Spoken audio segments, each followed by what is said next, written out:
Book of इज़ेकियल में mention flying machines हो, Egypt के टेंपल में मिले हेलीकॉप्टर के, मेक्सिको के टेंपल में किसी ह्यूमन द्वारा मशीन को ऑपरेट करने के स्कल्पचर्स हो, या फिर हिंदू वेदास में मेंशन अलग अलग तरह के विमान हो, इन सभी किस्से कहानियों और कल्पनाओं को हकीकत में बदलने की कोशिश कर रहे हैं। राइट ब्रदर्स के अगेंस्ट में 3 अक्टूबर 1903 में न्यूयॉर्क टाइम्स एक आर्टिकल छापता है, एक आर्टिकल निकालता है जिसका टाइटल था flying machines which do not fly, जिसमें स्पेसिफिकली मेंशन किया था कि अभी भी 1 मिलियन टू 10 मिलियन ईयर्स लगने वाले हैं हम ह्यूमंस को एक ऐसा मशीन बनाने में जो कि हवा में उड़ सके। लेकिन मजे की बात यही है ना दोस्तों, राइट ब्रदर्स ने ठीक 2 महीने बाद 17 दिसंबर 1903 में उन कल्पनाओं को सच कर दिखाया और हम इंसानों ने पहली बार एक मशीन को हवा में उड़ते हुए देखा।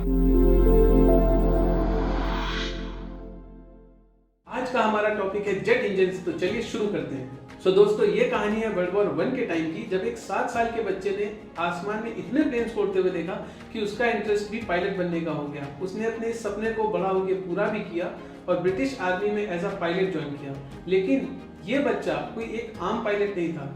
इनकी एक आदत थी, ये हर प्लेन को उसकी स्पीड लिमिट को टेस्ट करते थे और उसके डेटा को रिकॉर्ड करते थे। तो इन्होंने पाया कि 800 किलोमीटर प्रति घंटे के बाद जितने भी अवेलेबल प्लेन्स हैं वो सारे के सारे वाइब्रेट करते हैं और ऐसा लगता है कुछ समय बाद ब्रेक डाउन कर जाएंगे।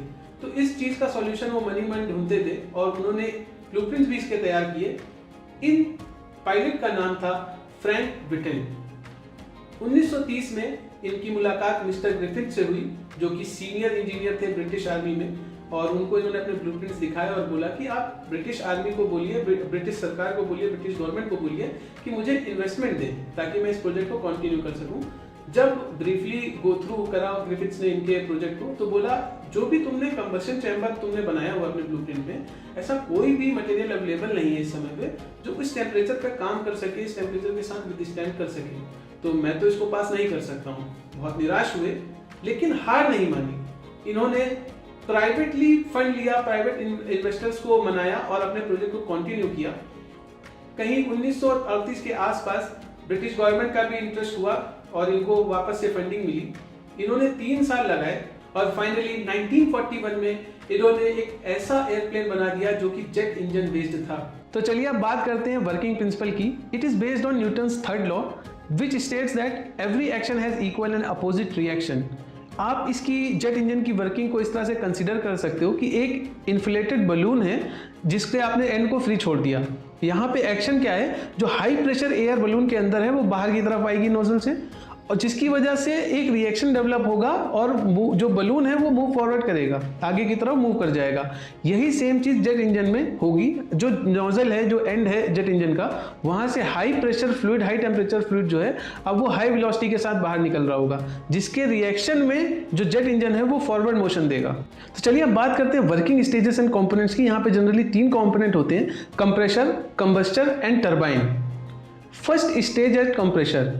ये जो कंप्रेशर यहाँ पे यूज कर रहे हैं ये 2 स्टेज कंप्रेशन करता है। पहली स्टेज में जो है लो प्रेशर कंप्रेशर, यहाँ पे स्विल के एक्सपेंस पे यहाँ पे स्विल को खत्म किया जाता है और प्रेशर बढ़ता है। उसके बाद ये जो एयर है, इनलेट एयर, ये जाती है सेकंड कंप्रेशर में, यानी सेकंड स्टेज कंप्रेशर में, जो कि है हाई प्रेशर कंप्रेशर, और ये ड्रास्टिकली प्रेशर को बढ़ाता है और टेम्परेचर को बढ़ा देता है। उसके बाद आता है second stage at combustor. Combustor के अंदर क्या हो रहा होता है ना, जो high pressure high temperature gas enter करती है कंबशन चैम्बर में, यहाँ पे उसमें फ्यूल इंजेक्टर के थ्रू फ्यूल इंजेक्ट किया जाता है, और इग्नाइटर प्लग, जैसे आपने बाइक या आईसी इंजन जो होते हैं उसमें होता है, इग्नाइटर प्लग दिए होते हैं, जिसकी वजह से स्पार्क डेवलप होता है और वहाँ पे उसको कंबस्ट किया जाता है। Third stage at turbine. यहाँ पे जो कंबशन चैम्बर से हाई एनर्जी गैस आ रही है ना, ये हाई टेम्परेचर हाई प्रेशर पे जो एयर है ये यहाँ पे एक्सपेंड होती है, और यहाँ पे जो हाई प्रेशर है वो रिड्यूस होता है और कन्वर्ट होती है ये एनर्जी हाई काइनेटिक एनर्जी में, जिसकी वजह से एक थ्रस्ट मिलता है और हमारा प्लेन जो है वो आगे की तरफ मूव करता है, यानी इट मूव्स फॉरवर्ड। यहाँ पे एक और कंपोनेंट आता है, दैट इज एग्जॉस्ट कोन। यहाँ पे जो भी रेयर एंड पे इंपॉर्टेंट इंजन के सेंसिटिव पार्ट होते हैं वो इसके अंदर होते हैं, और जो गैस है वो इसके थ्रू, एग्जॉस्ट गैस इसके थ्रू बाहर जाती है। तो चलिए अब बात कर लेते हैं इस बड़े से पंखे की, जिसका नाम है टर्बोफैन। 90% ऑफ द थ्रस्ट यही जनरेट करता है, और जिसकी वजह से इफिशियंसी ऑफ द इंजन बढ़ जाती है, इसकी वजह से कॉस्ट रिड्यूस होती है, और यही कारण है जो ये कमर्शियल एयरलाइंस में और मिलिट्री ट्रांसपोर्टेशन एयरलाइंस में यूज़ हो जाता है।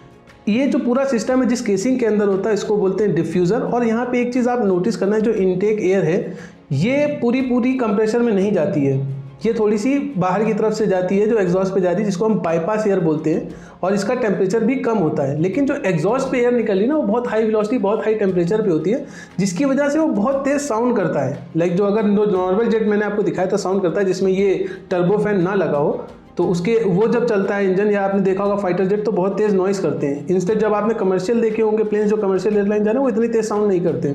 तो उसका रीज़न ये है, जो हाई टेम्परेचर हाई वेलोसिटी पे जो एग्जॉस्ट पे निकल रही है ना गैस, उसके साथ ये मिक्स हो जाता है, कवरिंग बना लेता है, जिसकी वजह से क्या होता है कि साउंड रिड्यूस हो जाता है। तो यहाँ पे आप देख सकते हो दोनों का कंपैरिजन करके, जो टर्बो फैन इंजन है इसके अंदर आप देखो जो एग्जॉस्ट के साइड पे कितनी थिक लेयर बन रही है यहाँ पे कोल्ड एयर की, और उसी जगह पे अगर आप टर्बो जेट इंजन को देखोगे तो बहुत थिन लेयर है। जो ब्लू है ना, ये आपकी कोल्ड एयर है, तो इसकी यहाँ पे लेयर देखो कितनी कम है।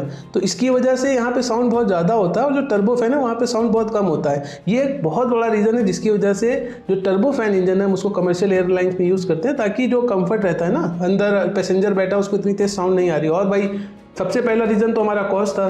तो यहाँ पे आपको आई होप सारी बातें समझ में आ गई होंगी। सो आप सबके दिमाग में एक बात आई होगी कि ये सारी चीज़ तो ठीक है, लेकिन सबसे पहले स्टार्ट कैसे करेंगे इंजन को।